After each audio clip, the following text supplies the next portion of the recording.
Hello and welcome to Eyewitness Report on Channels Television. Today, we'll take a look at some of the fire incidents that rocked Lagos from Abule Egba to Mushin. Also, the eviction and demolition of settlement along the Atlas Cove axis is raising lots of dust. Join us on this on Eyewitness Report. I'm Chris Elems. On Sunday, the 19th of January, will remain indelible in the minds of Abule Egba residents who witnessed a pipeline fire outbreak, which resulted in the loss of lives and property. The inferno occurred after an oil pipeline was breached. A week after, another incident, this time in the Mushin area of Lagos, was reported. We'll bring you details on Eyewitness Reports.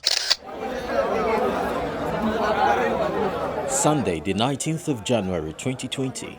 Another fire outbreak is reported at the Abule Egba end of Lagos.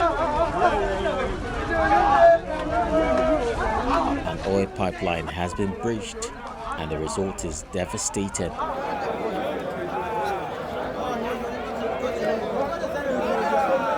By the break of dawn, the monumental damage caused by the inferno is brought to light.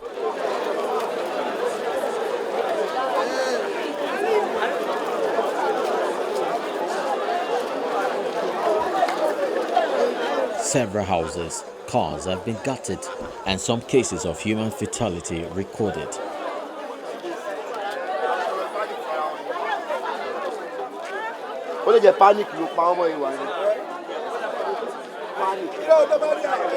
The residents stand by and watch in total disbelief, considering the fact that this has become one case too many.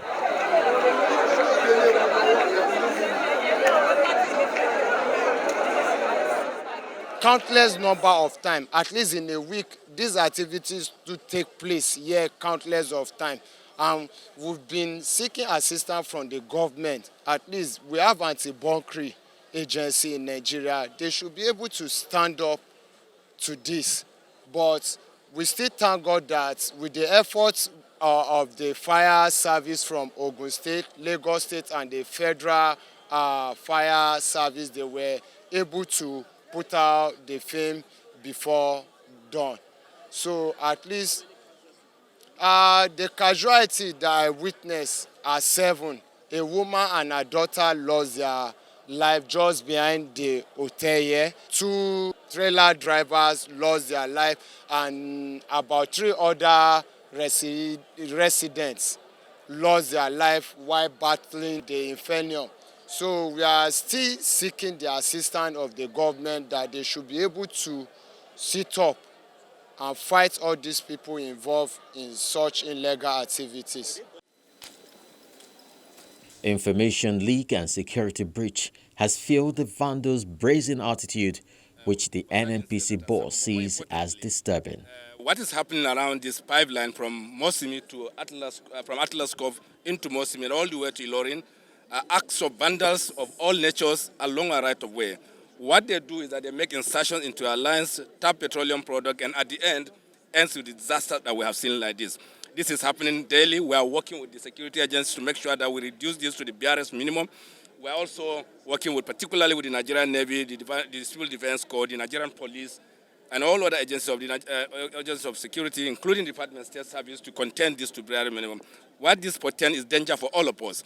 If these incidents had happened under a windy condition yesterday, we would have been talking about thousands of people dying in this place.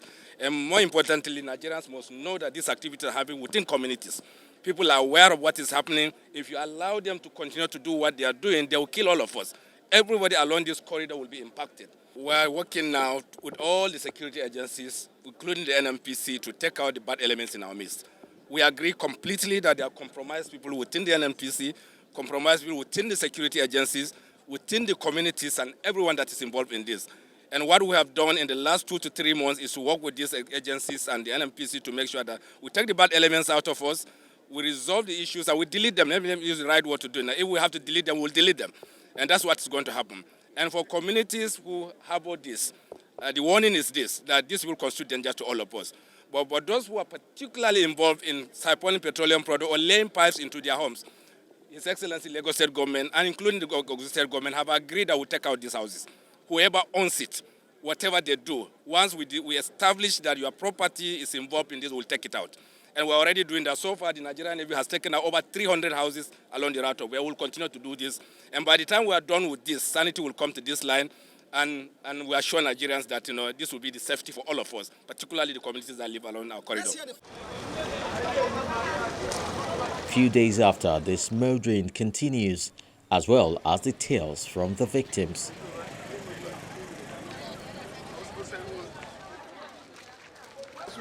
I sat down with my pikin there on that Sunday.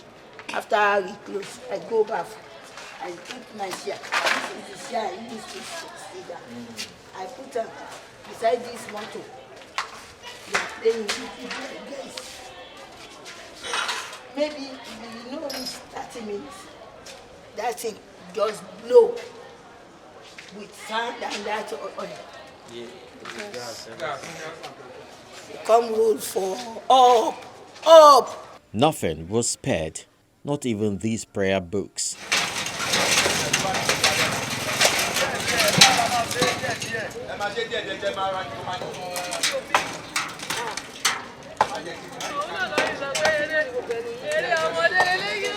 The Lagos State Police boss, Hakim Odumosu, in an interview says the presence of his men at the scene of incident ensured the firefighters could do their jobs.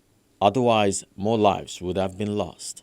So as fire services are coming out, we escorted them in. So there was no attack. So when the flame of that was a bit down, so for them now to move in, so they moved in. And because they already control the crowd, so they have a free opportunity of curtailing it to that level. That was why the damage was minimal. And in recent time now, that's the minimum damage you have in explosion. In recent time, it's because of the proactiveness of police. So in controlling the crowd. Normally the crowd will be there. And with that crowd there, I would have seen so many people, so many bodies born beyond recognition.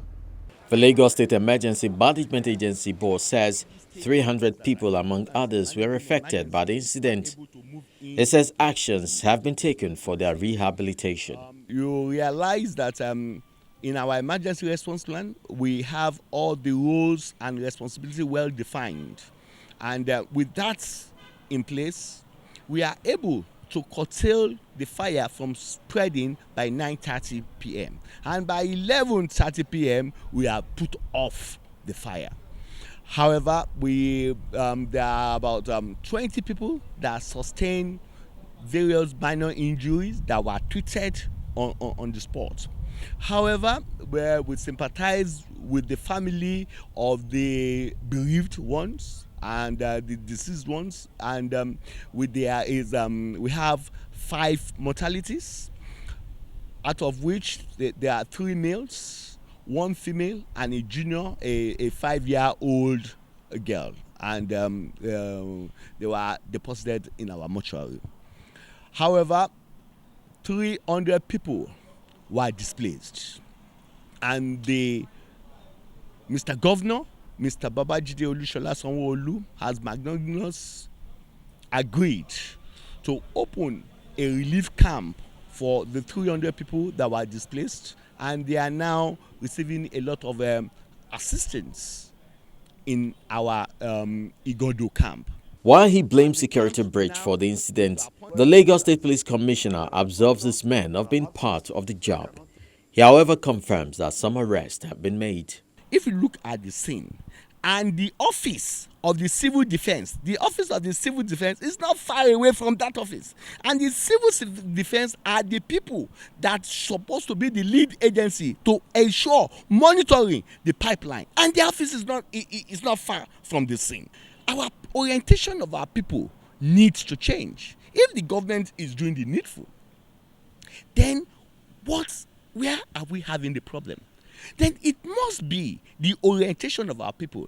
It must be the attitude of our people. It must be that there's some undesirable element in our society, and our society are now being silent about it. And if you are silent about the menace in your society, then there's a big problem to it. So we must work together. We must not create a lacuna in place to ensure safety of life and property. There's no information that comes to our and that we don't act on. But you know, when you arrest somebody who is deeply involved in corruption, don't sleep. Know that corruption will fight back. And part of that is the blackmail they are seeing. The information will come, so police don't do anything. We got similar information about 3 weeks ago, and nothing happened. An arrest was made when they were in the process of doing that. So there's no information available to police. To police. I'm not talking of other sister agencies, security agencies, but to police under our purview here that we never worked on. None. And because we've seen that area, because we've seen the impact that it may have on lives and property, we pay more attention to that area. You know, I said they are doing it deliberately, cleverly. At times, we have a lot of containers there. The park container, this is on road, not in the bush, not in the gutter. Assuming this is the spot where I have it. The now park container, so this is the spot. The container just lie on it. And they go under the container as if they are repairing something. It's that pipe they are working on. Anybody going see there will think that, oh, there's a fault there. Because it's on the road that vehicles are passing. And the thing is so deep that I can't see with the naked eye to know the depth of it. That's why I say it is professionally done.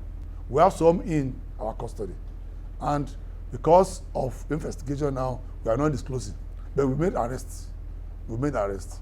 And that arrest that are leading us into what happened.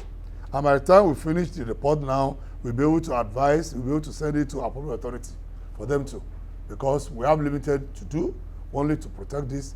So the NNPC officials who are in charge, so we let them know our findings so that they can use that one to prevent future one. And what the NNPC official carried there, that on their own too, they are carrying out their own investigation professionally. Our own is criminally what happened there. So we are working together.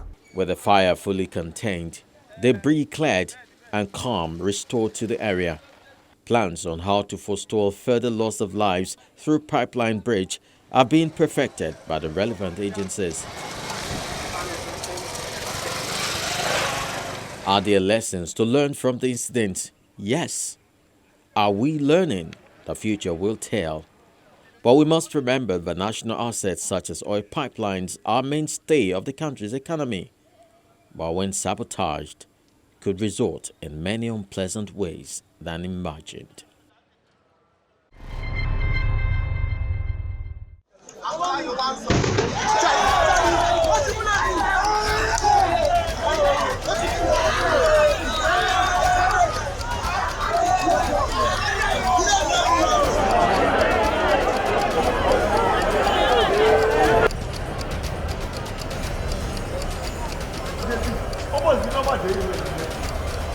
Torí a máa ń control dábàá ní wọ́n bẹ̀rẹ̀.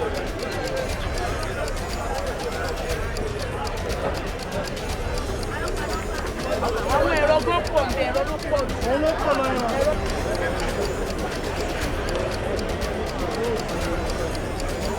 Ẹgẹ́ jẹ. Ẹ̀gbọ́n ṣe wà fún.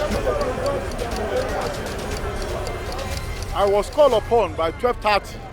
One of our members called me that all the market is on fire. I said, okay, you should break all the shop that we have our this fire extinguisher. Use it to quench it. They said it's not happened. You cannot quench it.